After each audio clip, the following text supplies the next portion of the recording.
é Débora e eu e o João vamos apresentar então o subprojeto 4 da disciplina de controle 2 e vamos falar sobre controlabilidade e estabilizabilidade, realimentação de estados, observabilidade e detectabilidade e observador de estados.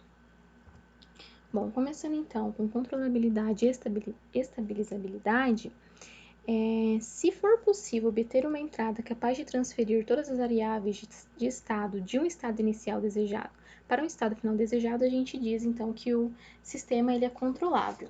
Em outras palavras, né, um sistema controlável é aquele para o qual eu consigo, através de uma forma de controle, né, levar todos os meus estados para onde eu quero. Aí o sistema então ele vai ser controlável. Como que a gente faz para calcular, né, saber se um sistema ele é ou não controlável? A gente tem essa matriz de controlabilidade, como descrita aqui. A gente pegou um exercício do NICE, tá? A gente está se baseando no livro do NICE e também nas aulas disponibilizadas pelo professor. Então, esse exercício ele pedia para determinar se esse sistema ele é controlável. Então, ele dá essa equação de estado aqui e a gente utiliza a matriz de controlabilidade para analisar, então, essa controlabilidade, né, do sistema. Então, a gente tem aqui a nossa matriz B, o AB aqui e o A ao quadrado B. Então, a gente encontra o rank dessa matriz C e a gente vê que o rank dessa matriz C é 3. O rank nada mais é do que o número de colunas linearmente dependentes. E a gente também vê também aqui pela ordem do sistema, né, que ela é uma 3 por 3, então a gente tem que o N igual a 3. Então, como o rank, né, é 3 e o N igual a 3, então o sistema é dito controlável, totalmente controlável. Bom, se o sistema for não controlável, a gente parte para o método da transformação de similaridade. A gente já viu como é que calcula, né, como é que faz. Então, a gente tem aqui um A barrado e um B barrado calculado dessa maneira aqui. E aqui, brevemente, né, um exemplo exemplificando, então, a estabilizabilidade, né, do sistema. Esses polos aqui, 3 e 4, para essa matriz aqui de A barrado, a gente vê que ele está situado na parte controlável aqui dessa matriz. Então, eu consigo alocar, né, onde eu quero. E esse menos 5 está na parte não controlável. Então, eu não consigo levar esse menos 5 para onde eu quero, né? Então, quer dizer, eu posso levar esse 3 e 4 para a parte estável aqui do sistema, né? Então, o sistema aqui, no caso, ele é não controlável, porém, ele é estabilizável. Bom, agora eu vou falar um pouquinho do projeto, né, de controlador por realimentação de estados. Então, o projeto por alocação de polos, ele consiste em utilizar a realimentação de estados com um ganho apropriado para alocar em qualquer posição os polos do sistema, desde que tal sistema seja completamente controlável. Então, a gente tem aqui a nossa equação de estados, que a gente já conhece, né, essas matrizes A, B, C e D, pelo subprojeto 3. E agora, quando a gente, então, inclui essa matriz aqui de realimentação, esse menos K, a gente tem que o U, que é o nosso vetor de controle aqui, ele se torna menos KX, né? Que é o nosso vetor de estado. A gente chama ela de lei de controle de realimentação de estados, esse U. Se a gente substituir esse 3 aqui nessa primeira equação, a gente vai obter essa equação aqui de estado, que é A menos BK vezes X. Esse A menos BK a gente vai chamar de A barrado, né? Que é diferente desse A aqui. Mas como que a gente encontra, então, essa matriz K, tá? Que é essa matriz aqui. Nossa matriz de realimentação. A gente pegou aqui um exemplo, né? Essa matriz a gente usou a mesma matriz que a gente estava utilizando antes para detectar a controlabilidade, só mudamos aqui a nossa entrada B. Então, a gente deseja alocar os altos valores de A nessa posição que está aqui. Então, primeiro que a gente fez, a gente encontrou os altos valores dessa matriz A aqui, né, antes da realimentação. A gente vê que um dos altos valores é positivo. Então, quer dizer que nosso sistema ele é instável, né, antes da realimentação.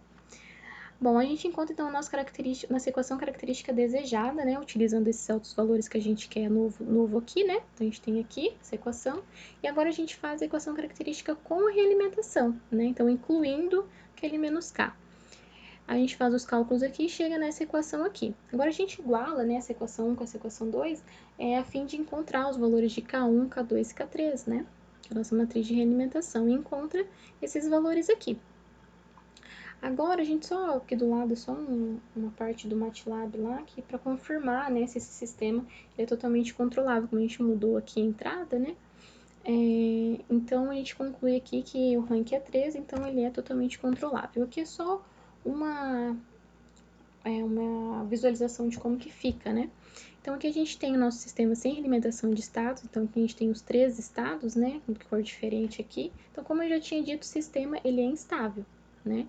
Com a realimentação de estado, ou seja, incluindo esse menos K aqui, Então, a gente tem agora que o sistema a gente conseguiu deixar ele estável, né, alocando aqui nesse lugar onde a gente queria, né, com esses altos valores aqui.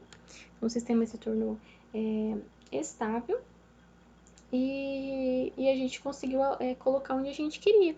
E a gente só conseguiu fazer isso porque o sistema ele é totalmente controlável, então isso é muito importante. Se o sistema não for totalmente controlável, a gente não consegue alocar os polos onde a gente quer, né? Até porque a gente vai ter uma parte ali não controlável, uma parte controlável, talvez, né? Então a gente não consegue fazer isso. Então, dos pré-requisitos, né, para conseguir fazer essa alimentação de estados é que todos os altos valores, perdão, têm que ser controlados. Vou falar agora sobre a observabilidade e a detectabilidade. Bom, então, inicialmente aqui, né, supondo que nós temos um sistema sem estação, né, dado por x igual a x, x ponto, perdão, e y igual a cx, né, sendo o x um vetor de controle e o y um vetor de saída, tendo a matriz A sendo n por n e a matriz C m por n. Bom, primeiro a gente vai querer saber se esse sistema é observável. O que isso significa? Isso significa que para todo x que eu colocar inicialmente, eu vou conseguir observar um y. Ou seja, tudo que eu colocar na entrada, eu vou ter que conseguir olhar na minha saída. Isso em um instante de t0 até um t1, né? Bom, e o que vai acontecer então? Eu consegui observar esse estado? Sim, então ele é observável, o sistema é observável. Caso eu não consiga observar, o sistema vai ser não observado. Aqui então, né, continuando ainda, nós vamos pegar aqui uma equação de estado, né, sobre a observabilidade. Nós vamos pegar uma equação de estado, né, de uma planta de ordem n, e vai fazer aqui que ax mais bu, né, e com a saída y igual a 6x, ela vai apresentar uma matriz, né, de observação que ela vai ser assim, primeiramente C e depois C com um A, e esse A nosso, ele vai aumentando, né, o seu expoente, até chegar num C de A de n menos 1.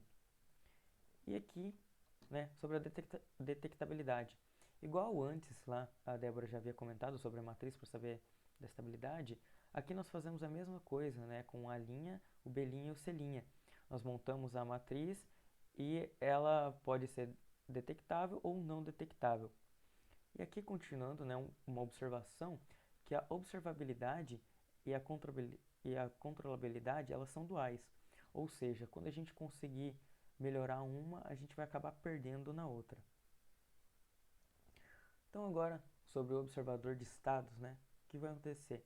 Nem sempre os estados eles podem ser mensurados, mesmo se a gente tiver os sensores disponíveis, porque isso vai aumentar o custo e também a complexidade do nosso controle do nosso sistema.